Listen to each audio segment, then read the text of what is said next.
Hello, one and all. Hope all of you are in good health, doing well. In this short video lecture, we are going to discuss one of the important social movement in independent India.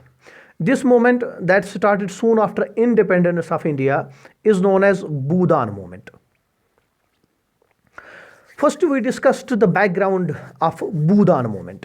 When British left India in 1947, independent India had major challenges to deal with. One of the biggest problems was the landless population of India. We know that during British rule, farmers were made to pay a part of agricultural produce to the government, and this revenue was collected in most of the areas by zamindars, also called as landlords. These zamindars were given ownership rights of that land for which they collected revenue, or for which they had the responsibility to collect revenue. The actual cultivators or farmers who actually cultivated the land were reduced to mere tenants, as ownership rights were given to the zamindars.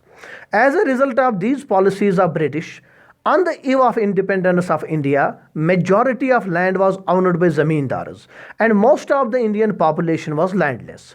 As per one estimate, about 75% of rural population was landless.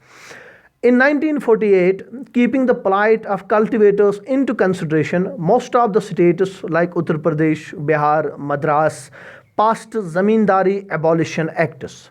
The government at center as well stood for abolition of landlordism and transferring ownership rights of land to the cultivators or to the tenants. Meanwhile, Bhoodan movement, also called as land gift movement, was started by Acharya Vinoba Bhave in 1951 from Poochampally village, which is now in modern day Telangana, to help the landless people of the India. This village is now called as Bhoodan Poochampally. The members of Bhoodan movement did a padayatra, that is journey on foot, from village to village to persuade zamindars to donate at least 1/6 of their land for landless. The movement had active support of Congress and many other politicians. Even J.P. Narayana of Socialist Party withdrew from active politics to join Bhoodan movement in 1953. Vinoba Bhave received first donation of land on 18th of April 1951 in the village of Poochampally itself, where from the movement was started. And the first donator was V.R. Reddy, who first donated 100 acres of land and then 800 acres. In less than 3 months' time, Vinoba Bhave covered about 200 villages in Andhra and its adjoining regions and received 12,200 acres of land in donation. The movement also spread to northern India, particularly Bihar and UP. As of 1956, over 4 million acres of land were received in donation. The biggest donor was Nizam of Hyderabad, Mir Usman Ali Khan, who donated 14,000 acres of land to Bhoodan movement. As Bhoodan movement turned out to be a success, various states of India passed Bhoodan Acts. In these acts, it was laid down that the beneficiaries, that means the people who are now receiving this land, have no right to sell the land or use it for non-agricultural purposes.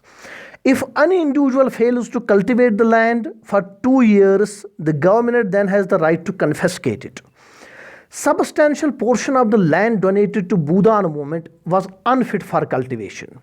That is why only 87,200 acres of land were distributed among more than 2 million families out of total 4.5 million acres of land that Bhoodan movement actually received. At the end of 1955, Bhoodan movement transformed into Ghramdhan movement. Bigger landlords who owned large tracts of the land, which included many villages in entirety, were asked to donate entire villages. The Ghramdhan movement started in Orissa, and by the end of 1960, there were more than 4,500 Ghramdhan villages. That means 4,500 villages were donated, out of which 1,960 villages were donated in Orissa alone, 603 in Maharashtra, 453 villages in Kerala, 483 villages in Andhra Pradesh, and 250 villages in Madras.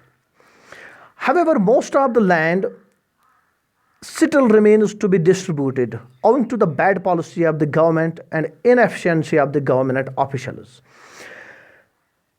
Restrictions put by government on use of Bhoodan land was one of the measures that limited the distribution of the Bhoodan land. Among these restrictions, we had already discussed that Bhoodan acts were passed by different states, which did not allow use of Bhoodan land for non-agricultural purpose. Since most of the land was not fit for cultivation, as such most of the land remains undistributed.